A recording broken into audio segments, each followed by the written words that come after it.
Selamat datang, Mystikus Channel.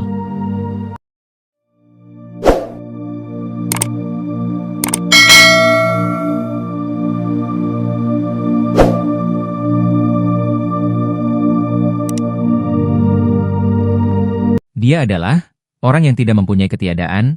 Saya mencintainya dan saya mengaguminya. Saya memilih jalannya dan saya memalingkan muka ke jalannya. Setiap orang mempunyai kekasih, dialah kekasih saya, kekasih yang abadi. Dia adalah orang yang saya cintai. Dia begitu indah, oh dia adalah yang paling sempurna. Orang-orang yang mencintainya adalah para pecinta yang tidak pernah sekarat. Dia adalah dia dan mereka adalah dia. Ini adalah sebuah rahasia. Jika kalian mempunyai cinta, kalian akan memahaminya. Maulana memahaminya. Bagi yang lain ini adalah suatu hal yang terlarang.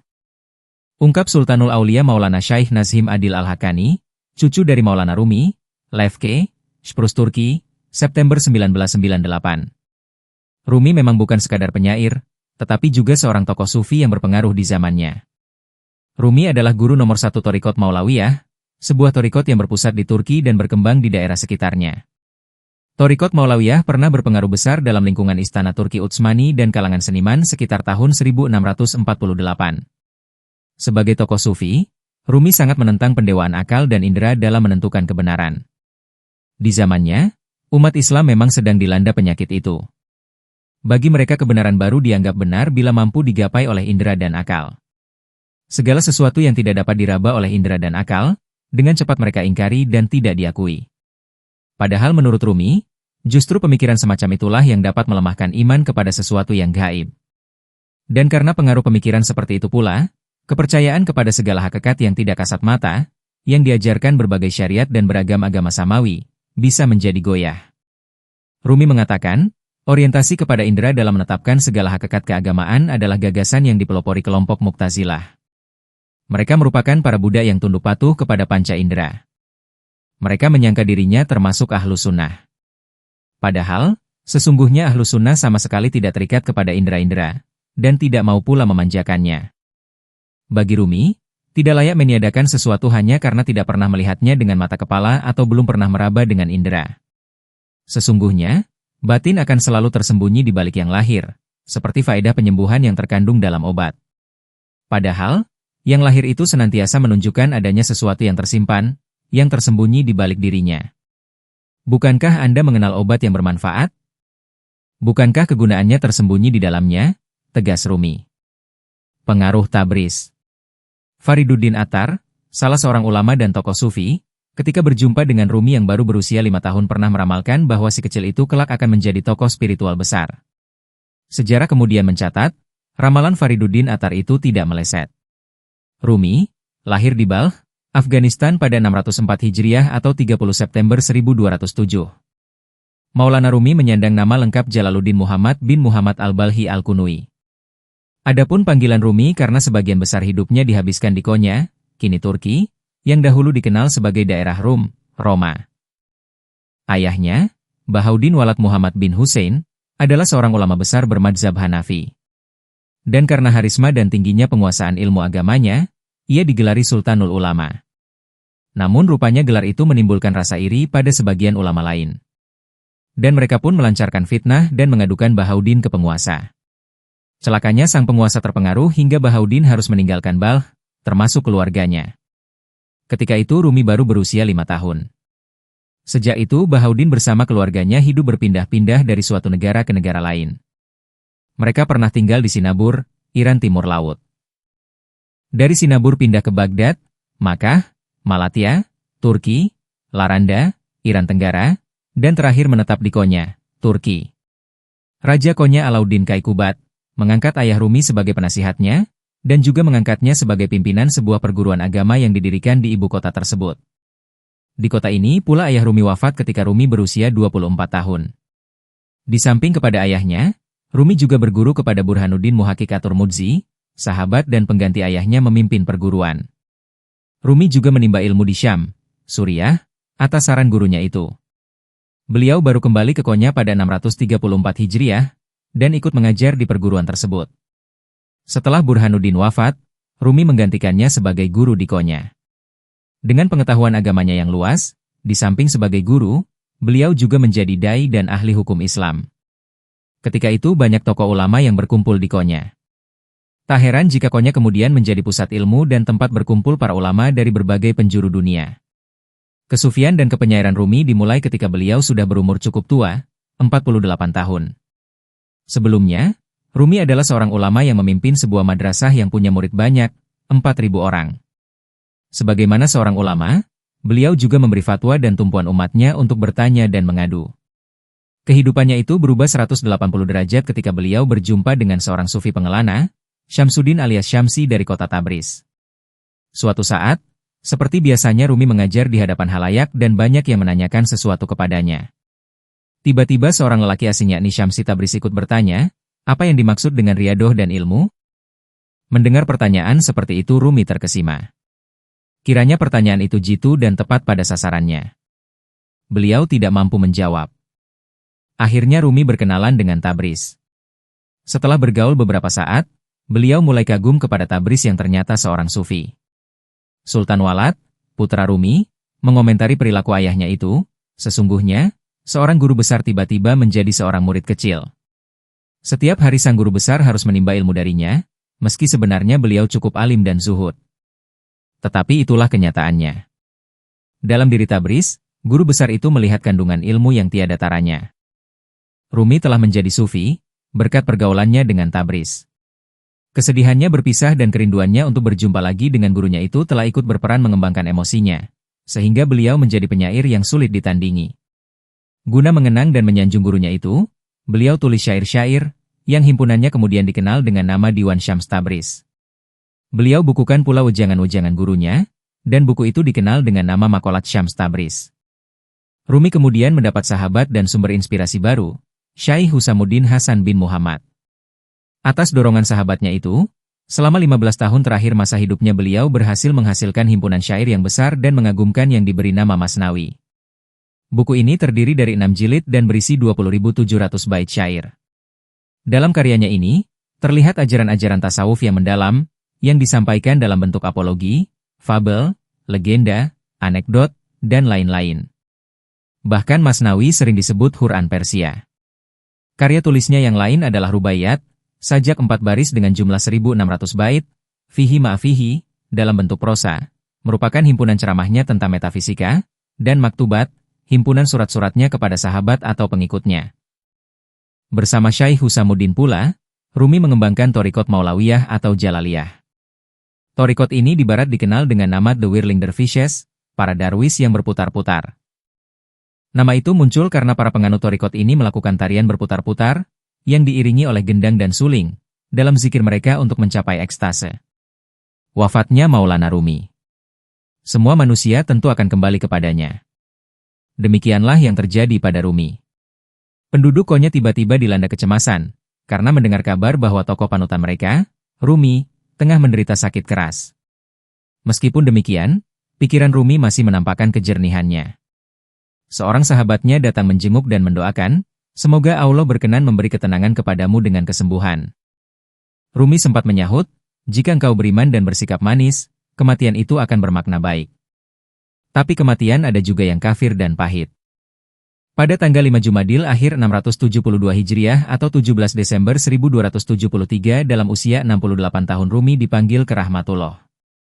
Tatkala jenazahnya hendak diberangkatkan, penduduk setempat berdesak-desakan ingin mengantarkan kepulangannya. Malam wafatnya beliau dikenal sebagai Sebul Arus, malam penyatuan. Sampai sekarang para pengikut Thariqat Maulawiyah masih memperingati tanggal itu sebagai hari wafatnya beliau. Samak, tarian darwis yang berputar. Suatu saat Rumi tengah tenggelam dalam kemabukannya dalam tarian, Samak, ketika itu seorang sahabatnya memainkan biola dan seruling, beliau mengatakan, seperti juga ketika sholat kita berbicara dengan Tuhan, maka dalam keadaan ekstase para darwis juga berdialog dengan Tuhannya melalui cinta. Musik samak yang merupakan bagian solawat atas baginda Nabi Shallallahu Alaihi Wasallam adalah merupakan wujud musik cinta demi cinta Nabi Shallallahu Alaihi Wasallam dan pengetahuannya. Rumi mengatakan bahwa ada sebuah rahasia tersembunyi dalam musik dan samak, di mana musik merupakan gerbang menuju keabadian dan samak adalah seperti elektron yang mengelilingi intinya bertawaf menuju Sang Maha Pencipta. Semasa Rumi hidup tarian, samak, sering dilakukan secara spontan disertai jamuan makanan dan minuman. Rumi bersama teman darwisnya selepas sholat Isya sering melakukan tarian samak di jalan-jalan kota Konya. Terdapat beberapa puisi dalam Matsnawi yang memuji samak dan perasaan harmonis alami yang muncul dari tarian suci ini. Dalam bab ketiga Matsnawi, Rumi menuliskan puisi tentang kefanaan dalam samak. Ketika gendang ditabuh seketika itu perasaan ekstase merasuk bagai buih-buih yang meleleh dari debur ombak laut.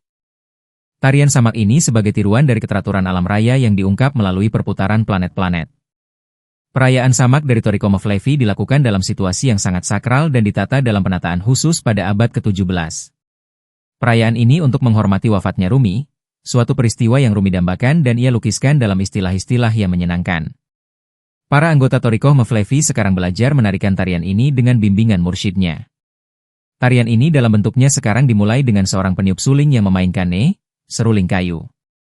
Para penari masuk mengenakan pakaian putih yang sebagai simbol kain kafan, dan jubah hitam besar sebagai simbol alam kubur dan topi panjang merah atau abu-abu yang menandakan batu nisan. Akhirnya seorang syaikh masuk paling akhir dan menghormat para darwis lainnya. Mereka kemudian balas menghormati. Ketika syaikh duduk di alas karpet merah menyala yang menyimbolkan matahari senja merah tua yang mengacu pada keindahan langit senja sewaktu Rumi wafat. Syaikh mulai bersolawat untuk Rasulullah Shallallahu Alaihi Wasallam yang ditulis oleh Rumi disertai iringan musik, gendang, marawis, dan seruling. Peniup seruling dan penabuh gendang memulai musiknya maka para darwis memulai dengan 3 putaran secara perlahan yang merupakan simbolisasi bagi 3 tahapan yang membawa manusia menemui Tuhannya.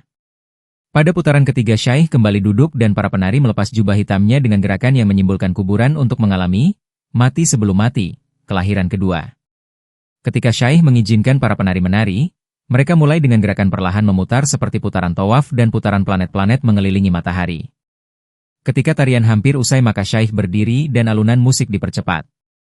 Proses ini diakhiri dengan musik penutup dan pembacaan ayat suci Al-Quran.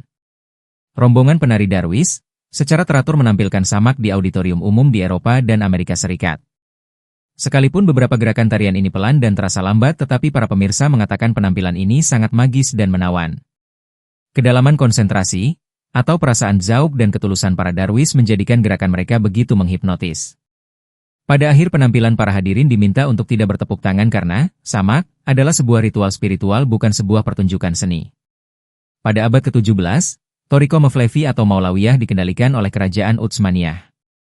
Meskipun Toriko Maulawiyah kehilangan sebagian besar kebebasannya ketika berada di bawah dominasi Utsmaniyah, tetapi perlindungan sang raja memungkinkan Toriko Maulawi menyebar luas ke berbagai daerah dan memperkenalkan kepada banyak orang tentang tatanan musik dan tradisi puisi yang unik dan indah. Pada abad ke-18, Salim III seorang Sultan Utsmaniyah menjadi anggota Toriko Maulawiyah dan kemudian dia menciptakan musik untuk upacara-upacara Maulawi. Selama abad ke-19, Maulawiyah merupakan salah satu dari sekitar 19 aliran sufi di Turki dan sekitar 35 kelompok semacam itu di kerajaan Utsmaniyah. Karena perlindungan dari raja mereka, Maulawi menjadi kelompok yang paling berpengaruh di seluruh kerajaan dan prestasi kultural mereka dianggap sangat murni. Kelompok itu menjadi terkenal di Barat. Di Eropa dan Amerika pertunjukan keliling mereka menyita perhatian publik. Selama abad 19, sebuah panggung pertunjukan yang didirikan di Turki menarik perhatian banyak kelompok wisatawan Eropa yang datang ke Turki. Pada tahun 1925, Toriko Maulawi dipaksa membubarkan diri di tanah kelahiran mereka Turki. Setelah Kemal Atatürk pendiri modernisasi Turki melarang semua kelompok darwis lengkap dengan upacara serta pertunjukan mereka. Pada saat itu makam Rumi di Konya diambil alih pemerintah dan diubah menjadi museum negara. Motivasi utama Atatürk adalah memutuskan hubungan Turki dengan masa pertengahan guna mengintegrasikan Turki dengan dunia modern seperti demokrasi ala Barat. Bagi Atatürk Toriko Sufi menjadi ancaman bagi modernisasi Turki. Pada saat itulah Syekh Nazim mulai menyebarkan bimbingan spiritual dan mengajar agama Islam di Siprus, Turki. Sejarah asal-muasal tarian darwis yang berputar, Whirling Dervishes. Diriwayatkan oleh Sultan Aulia Kutubul Ghauts Maulana Syekh Muhammad Nazim Adil Al-Kubrusi anak Syabandi Al-Hakani yang diwakili oleh Maulana Syekh Muhammad Hisham Kabbani anak Syabandi Al-Hakani Ar-Rabbani.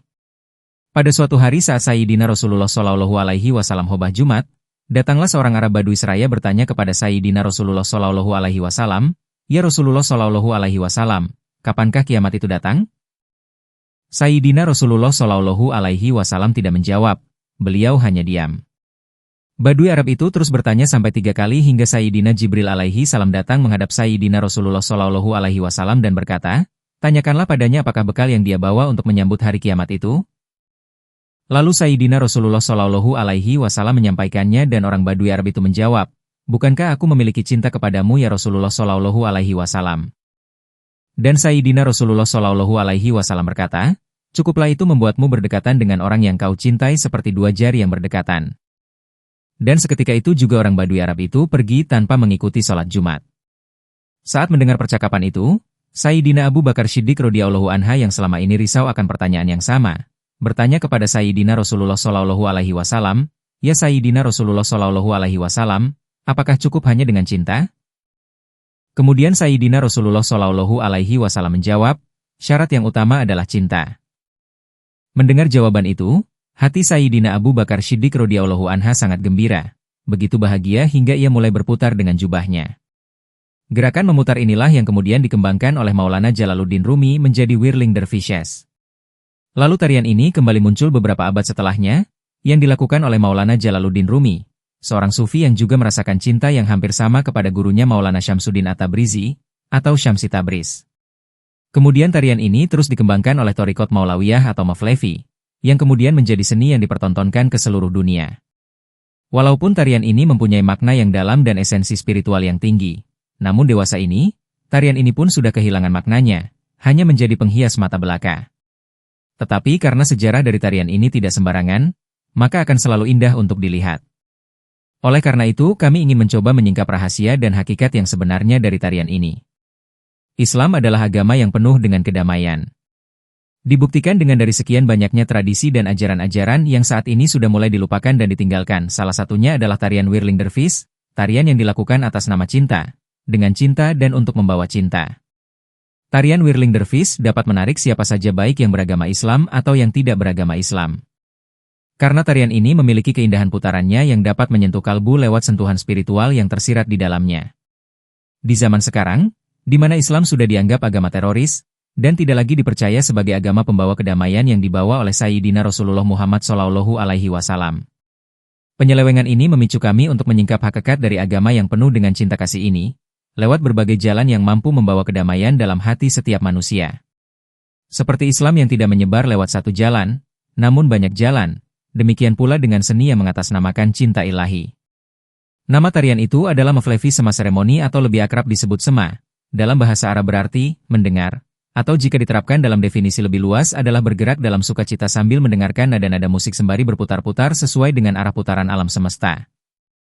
Di Barat, tarian ini lebih dikenal sebagai Whirling Dervishes atau para darwis yang berputar, dan digolongkan sebagai Divine Dance. Mavlevi Sema Seremoni juga telah dikukuhkan oleh UNESCO sebagai salah satu karya agung dalam tradisi lisan yang tak ternilai harganya. Rumi dan Whirling Dervishes adalah satu tarikan nafas, seperti halnya Rumi dan puisi-puisinya. Goethe menyebut Rumi sebagai the greatest mystic poet of the world. Tentang ketokohan Rumi, rasanya tak perlu dibahas lagi. Jika pengaruhnya masih demikian luas setelah 800 tahun kepergiannya, manusia ini tentu luar biasa. William Dalrymple menulis bahwa pada saat masyarakat Amerika Serikat dicekam horor Bin Laden, ternyata buku puisi terlaris sepanjang 90-an bukanlah karya-karya penulis besar Amerika Serikat semacam Robert Frost, Robert Lowell, tidak juga karya-karya klasik raksasa Eropa seperti Shakespeare, Homer, Dante, tetapi justru karya-karya Maulana Jalaluddin Rumi. Sedangkan Rumi sendiri hanya menyebut dirinya sebagai I am dust on the path of Muhammad, the chosen one. Saat ini nama Rumi dikenal cukup baik di Barat. Bahkan beberapa komunitas di sana telah membentuk semacam perkumpulan Sema, yang bertemu setiap minggu untuk berdiskusi dan menarikan Whirling Dervishes. Komunitas ini terdapat di beberapa negara Eropa seperti Swiss, Jerman, Belanda, dan Amerika Serikat. Apakah mereka Muslim? Tentu saja ya, karena sebagian besar penari Whirling beragama Islam. Komunitas ini menangkap ajaran Rumi atas nama kemanusiaan yang berketuhanan dan beragamakan cinta. Sufisme yang mereka anut menjadi semacam liberal sufis, bukan dalam konteks ortodoksi dan ortopraksi sufisme Islam. Bagi mereka, Rumi adalah sosok yang telah membuka mata hati mereka, bahwa manusia dengan seluruh peradabannya hanyalah setitik debu di hadapan Tuhan. Senada dengan itu, kalangan Islam liberal juga kerap mendewakan Rumi sebagai sosok pluralis. Mereka mengikuti petuah para pendekar pluralisme, misalnya John Hicks seorang tokoh pluralisme agama yang kerap mengutip kata-kata Rumi. Lampu-lampu itu berbeda, tapi cahayanya sama, datang dari sumber yang sama. Terkadang kata-kata dan argumen Rumi dipakai oleh kalangan Islam liberal untuk menambah hujah mereka bahwa pluralisme agama adalah sebuah keniscayaan yang tidak bertentangan dengan ajaran Islam. Tentu saja hujah ini dimaksudkan untuk melemahkan posisi argumen dari mereka yang berseberangan dengan para liberalis. Sebaliknya, bagi mereka yang agak konservatif, selain pengikut salaf, kerap menuding cara pandang liberalis telah membajak karya Rumi untuk kepentingan ideologis mereka. Rumi dengan semua karyanya, hanya bisa dipahami di atas kerangka Al-Quran dan hadis. Rumi yang telah dilucuti keislamannya adalah tak lebih dari Khalil Gibran. Samak bukanlah sembarang tarian, melainkan tarian yang memuat konsep spiritual di dalamnya. Samak bisa dikatakan sebagai sebuah metode intuitif untuk membimbing setiap individu untuk membuka jalan jiwanya menuju Tuhan. Ketika akal pikiran tak sanggup lagi menjangkau Tuhan, maka metode semacam ini ditempuh. Lewat Samak, para dervishes atau darwis melakukan perjalanan mistis spiritual menuju kesempurnaan untuk meleburkan jiwanya dengan Tuhan. Dengan membuang segala ego, menghampiri kebenaran hingga tiba di gerbang kesempurnaan. Setelahnya, mereka kembali lagi sebagai seorang dengan tingkat kesempurnaan yang meningkat, sehingga mampu menebar cinta kepada seluruh makhluk ciptaan Tuhan tanpa membedakan keyakinan atau ras. Dalam bukunya yang berjudul Sufis, A Short Introduction, William C. Chittick mengatakan bahwa tujuan Samak adalah memperkuat zikir kepada Allah seraya mengobarkan api yang membakar habis segala sesuatu kecuali Dia. Bagi penari Samak, musik adalah bahasa rahasia, tanda-tanda Tuhan yang bersinar dan dapat didengar. Ketika mendengar bahasa rahasia tersebut, jiwa manusia mengingat tempat kediaman asalnya, yakni hari Alastu, ketika Tuhan mengadakan perjanjian dengan Adam dan keturunannya, dengan mengatakan, Alastu birobbikum? Bukankah aku Tuhanmu? Yang dijawab oleh mereka dengan, ya. Kami bersaksi. Quran Surat Al-A'raf ayat 172. Setidaknya ada 3 unsur penting yang menjadi karakteristik Samak, pikiran, hati, lewat ekspresi perasaan, puisi dan musik, dan tubuh, dengan menggerakkan kehidupan lewat putaran. Terdapat rahasia tersembunyi dalam Samak. Musik dan tari, masing-masing menyimpan muatan spiritual. Musik yang mengiringi merupakan media untuk membangkitkan gairah kalbu untuk mengingat Tuhan, yang bisa mengantarkan manusia ke dalam keadaan zauq, keadaan di mana manusia merasakan cinta kepada Allah sedemikian besarnya, sehingga mereka ingin segera bertemu dengan Allah, kepada asal mereka sendiri dalam ketiadaan. Dari sudut pandang sains, segala sesuatu yang ada di alam semesta ini dibangun dari kumpulan partikel atom. Di dalam atom terdapat elektron yang berputar mengitari intinya. Jika kita kaitkan, sesungguhnya seluruh benda di alam semesta ini dalam keadaan berputar. Hakikatnya manusia berputar karena ada atom di tubuhnya yang berputar menggerakkan sel sehingga darah dapat beredar. Kehidupan manusia pun berputar melewati beberapa fase. Dari tanah berputar melewati berbagai fase hidup, akhirnya kembali lagi menuju tanah. Demikian juga planet-planet berputar mengitari matahari. Dalam Samak, putaran tubuh mengibaratkan elektron yang bertawaf mengelilingi intinya menuju Sang Maha Kuasa. Harmonisasi perputaran di alam semesta, dari sel terkecil hingga ke sistem solar, dimaknai sebagai keberadaan Sang Pencipta. Pikirkan ciptaannya, bersyukur dan berdoalah. Bertasbih kepada Allah apa yang ada di langit dan apa yang ada di bumi. Hanya Allah lah yang mempunyai semua kerajaan dan semua pujian, dan Dia Maha Kuasa atas segala sesuatu. Quran Surat At-Taghabun ayat 1. Asal tarian. 1. Kota Turki. Turki atau Konya adalah kota di mana Maulana Jalaluddin Rumi memulai ajaran-ajarannya. Dan disinilah Thariqat Maulawiyah berkembang. Jalaluddin Rumi mendapatkan nama Rumi dari kota ini, yang dulunya bernama Rum atau Rom. Sampai saat ini pun, tarian whirling masih sangat berkembang di Turki. Dan menjadi salah satu nilai sejarah budaya bangsa mereka. 2. Maulana Jalaluddin Rumi. Samak, tarian sakral yang pertama kali diajarkan oleh Maulana Jalaluddin Rumi, 1207–1273, sang penyair sufi agung asal Persia. Samak adalah upacara atau ritual yang diadakan sebagai pengantar para penari kepada sublimasi antara makhluk dengan penciptanya. Upacara ini berisi adab-adab yang masing-masing mengandung makna. Tarian mistis yang penuh simbolisme ini pertama kali menginspirasi Rumi setelah kehilangan guru spiritual yang sangat dicintainya, Syamsuddin Tabrizi.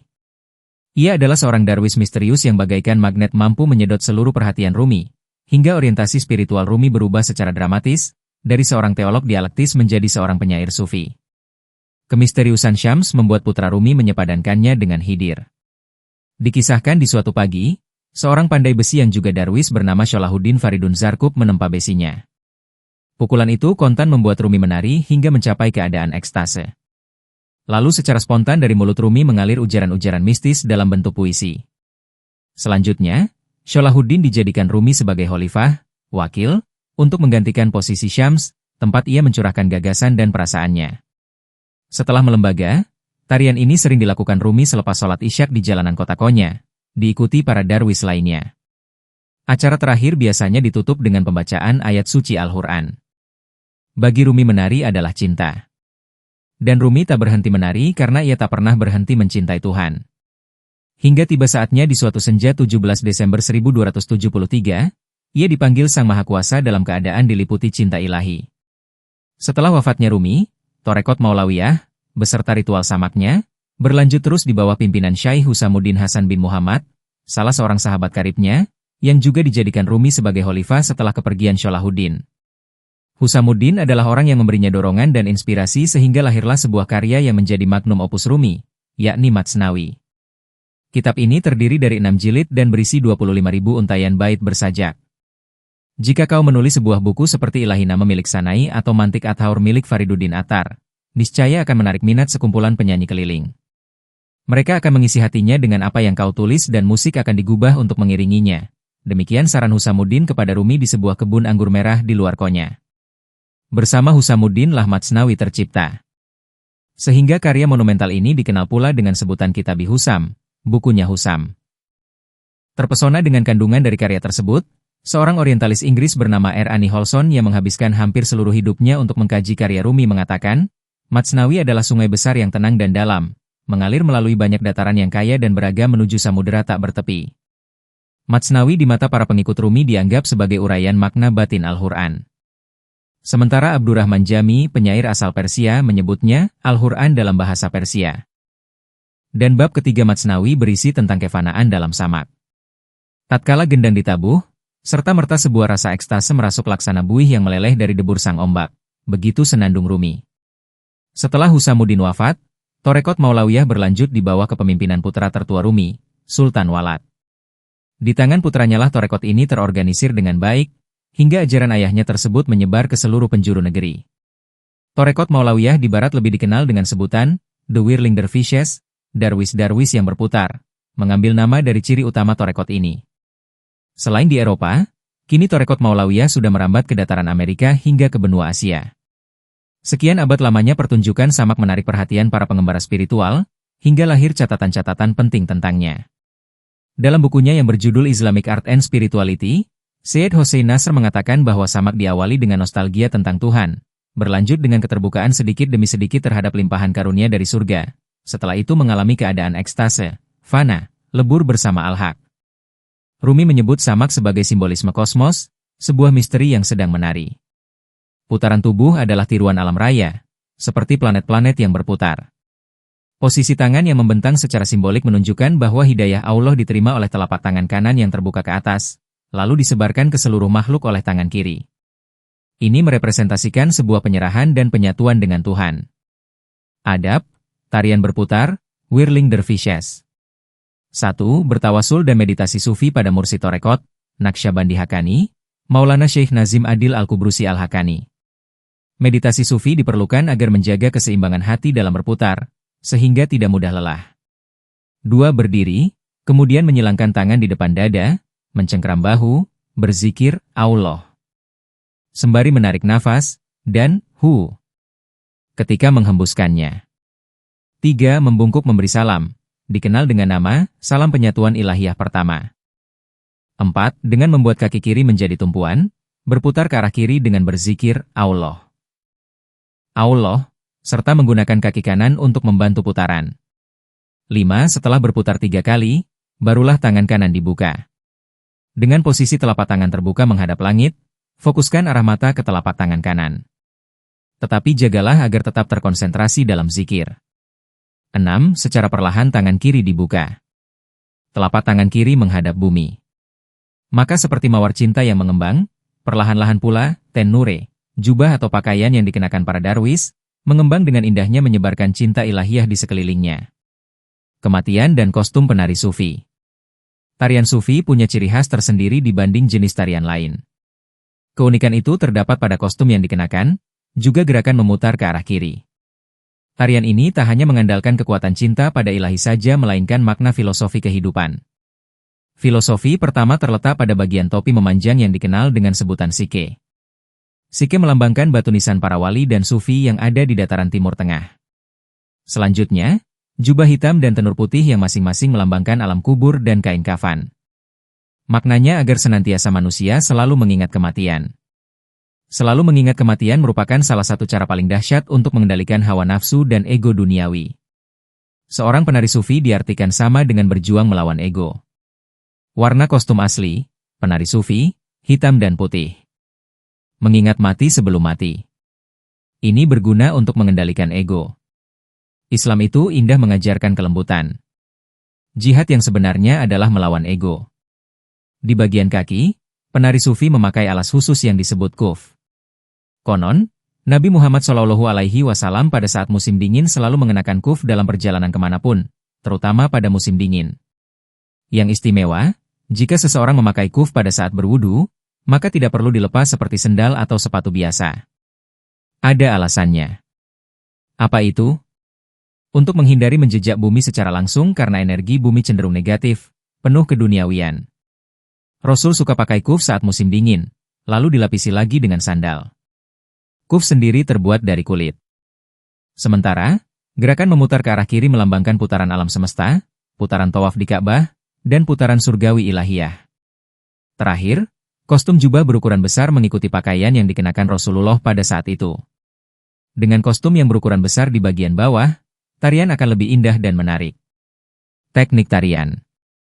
Dalam syairnya Rumi mengatakan, setiap atom menari di darat atau di udara. Sadari baik-baik, seperti kita, ia berputar-putar tanpa henti di sana. Setiap atom, entah itu bahagia atau sedih. Putaran matahari adalah ekstase yang tak terperikan. Sholawat disenandungkan, gendang mulai bertabuh, seruling mulai ditiup. Sekelompok darwis mengenakan atribut yang seragam. Topi yang memanjang ke atas, jubah hitam besar, baju putih yang melebar di bagian bawahnya seperti rok, serta tanpa alas kaki. Mereka membungkukkan badan tanda hormat lalu mulai melepas jubah hitamnya. Posisi tangan mereka menempel di dada, bersilang mencengkram bahu. Di tengah-tengah mereka tampak seorang syaikh yang berperan sebagai pemimpin. Jubah hitam tetap ia kenakan. Ia maju mengambil tempat. Kini giliran syaikh tersebut membungkukkan badannya pada darwis lainnya, mereka pun balas menghormat. Sekelompok darwis itu kemudian membentuk barisan. Satu persatu maju. Setelah sang pemimpin memberi restu, maka ritual pun dimulai. Tangan-tangan masih menyilang di bahu. Kaki-kaki yang telanjang mulai merapat. Lalu dimulailah gerakan berputar yang lambat, dengan tumit kaki dijadikan sebagai tumpuan secara bergantian, sementara kaki yang satunya sebagai pemutar. Perlahan-lahan tangan dilepas dari bahu dan mulai terangkat. Gerakan tangan yang anggun itu berangsur membentuk posisi horizontal. Telapak tangan kanan menghadap ke atas, yang kiri ke bawah. Semakin lama gerakan semakin cepat, selaras dengan ketukan irama yang mengiringinya. Mata-mata itu nampak semakin sayu, sebagian terpejam. Kepala mereka semakin condong ke salah satu pundaknya. Semakin cepat putaran, rok-rok putih yang mereka kenakan semakin mengembang sempurna laksana payung yang terbuka. Orang-orang itu semakin larut. Suasana magis seolah tercipta. Gendang belum berhenti bertabuh, masih mengalun syahdu.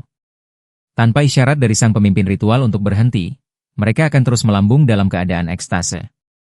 Posisi tangan yang membentang secara simbolik menunjukkan bahwa hidayah Allah diterima oleh telapak tangan kanan yang terbuka ke atas, lalu disebarkan ke seluruh makhluk oleh tangan kiri.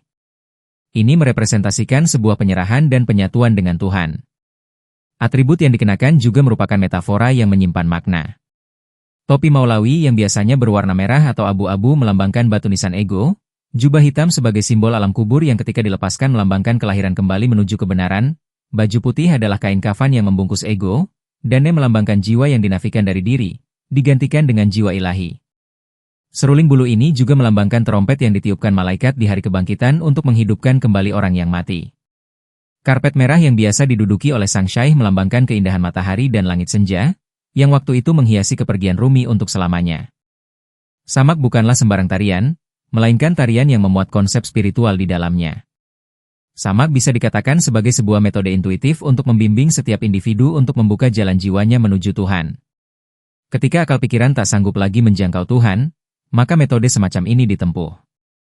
Akhirnya kita saksikan sang pemimpin mulai berdiri. Tabuhan gendang terdengar dipercepat, seiring itu putaran tubuh pun semakin kencang. Kemudian syaikh itu memberikan isyarat untuk berhenti. Seketika itu musik dan para penari pun berhenti. Dan pertunjukan pun berakhir. Tanpa tepuk tangan, karena samak bukanlah sebuah pagelaran seni. Dengan berputarnya tubuh yang berlawanan dengan arah jarum jam, para penari merangkul kemanusiaan dengan cinta. Manusia diciptakan dengan cinta untuk mencinta. Semua cinta adalah jembatan menuju cinta.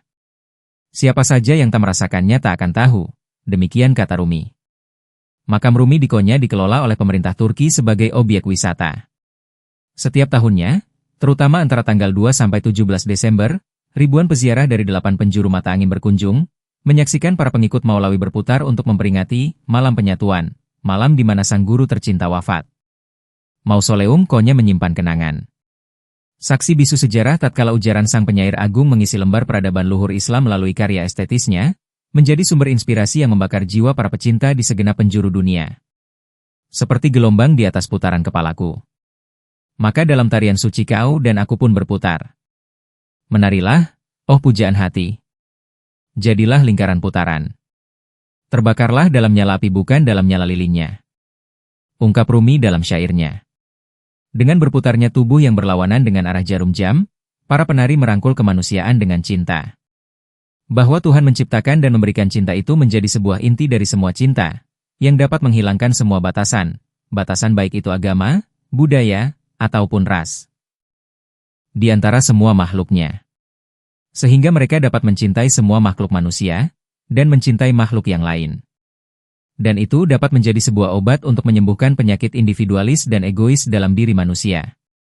Dan Rumi telah menerjemahkan itu semua dalam kesempurnaan bentuk, baik secara ucapan dalam bentuk puisi dan tarian sema dalam putaran jasad. Untuk dirinya merasakan cinta itu, dan membagikan cinta itu kepada makhluknya. Perlu disampaikan, bahwa penjelasan ini tidak bermaksud mengajak pemirsa untuk menari di hadapan Tuhan, apalagi menganggapnya sebagai ritual yang sejajar dengan sholat, puasa, haji, dan sebagainya.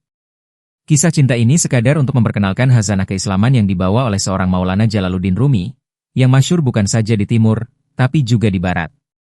Terlepas dari keberatan sebagian ulama fikih yang memandang musik dan tarian sebagai sesuatu yang diharamkan secara syariat, jalan spiritual melalui tasawuf yang notabene sering menggunakan musik dan tarian sebagai media telah memberikan sumbangan yang sangat berarti bagi peradaban Islam. Terlebih, dalam prakteknya tasawuf mampu memainkan peranan sebagai obat bagi penyakit spiritual yang dilanda manusia modern yang semakin teralienasi dari poros eksistensi. Berputar-putar karena cinta Tuhan. Whirling Dervishes, darwis yang berputar, atau tarian berputar-putar, tarian sufi, yang lekat dengan Islam dan budaya kaum sufi ini, sudah mulai akrab bagi sebagian masyarakat kita. Padahal tak sekadar berputar-putar, banyak hal unik di balik tarian itu. Berikut kisah seputar salah satu seni kaum sufi itu. Whirling Dervishes atau sering juga disebut sebagai sema yang artinya mendengar. Tarian ini merupakan sebuah bagian dari meditasi diri, yang dilekatkan dengan ajaran sufistik dalam Islam. Lewat tarian meditasi ini, diharapkan para pelakunya bisa menggapai kesempurnaan pada imannya, menghapuskan nafsu, ego dan hasrat pribadi dalam hidupnya. Untuk bisa lihai melakukan tarian ini, penari harus melakukan beberapa ritual, yang paling pokok adalah melakukan zikir. Tarian ini diiringi oleh musik yang khas Timur Tengah, juga sebuah gambaran perjalanan mistik khas pemahaman sufistik. Upacara tarian ini akan dibagi menjadi 4 bagian.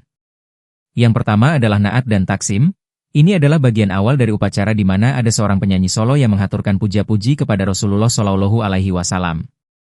Lalu ini diikuti oleh improvisasi dari ritme bebas alat musik flute berwarna merah, yang menyimbolkan keterpisahan kita dengan Tuhan. Urutan yang kedua adalah Deveri Veled, di mana para penarinya akan saling membungkuk satu sama lain. Ini sebagai bentuk untuk mengakui nafas ilahi yang telah meniupkan ruh kepada kita semua. Setelah semua penari melakukan ini, maka mereka akan berlutut dan melepas jubah hitam mereka. Masuklah mereka pada proses ketiga, yakni 4 salam. Ini merupakan bagian utama dari ritual ini. Para penari yang berputar itu mewakili bulan dan mereka berputar di luar syekh atau pemimpin tarian yang berada tengah yang merupakan perwakilan dari matahari. Mereka berputar dengan bertumpu pada kaki kiri mereka, telapak kanan yang dihadapkan ke atas artinya menuju surga dan tangan kiri menunjuk tanah. 4 salam ini menggambarkan perjalanan spiritual bahwa setiap orang dipercaya akan melewatinya. Dari 4 salam yang pertama adalah pengenalan akan Tuhan, yang kedua adalah pengakuan keberadaan Tuhan dan kebersatuannya dengan ciptaannya, yang ketiga merupakan ekstase satu pengalaman dengan penyerahan total dan yang keempat adalah simbol perdamaian hati karena kesatuan ilahi. Bagian ritual penutup adalah taksim, di mana ada pembacaan ayat Al-Quran dan doa yang dilakukan oleh Syekh. Demikian sajian tentang Maulana Jalaluddin Rumi dan sejarah asal-muasal, adab, teknik tarian darwis yang berputar, Whirling Dervishes. Jika Anda menyukai Mystikus Channel silahkan like, komen, share, subscribe, dan nyalakan tanda lonceng untuk mengikuti update terbaru. Terima kasih.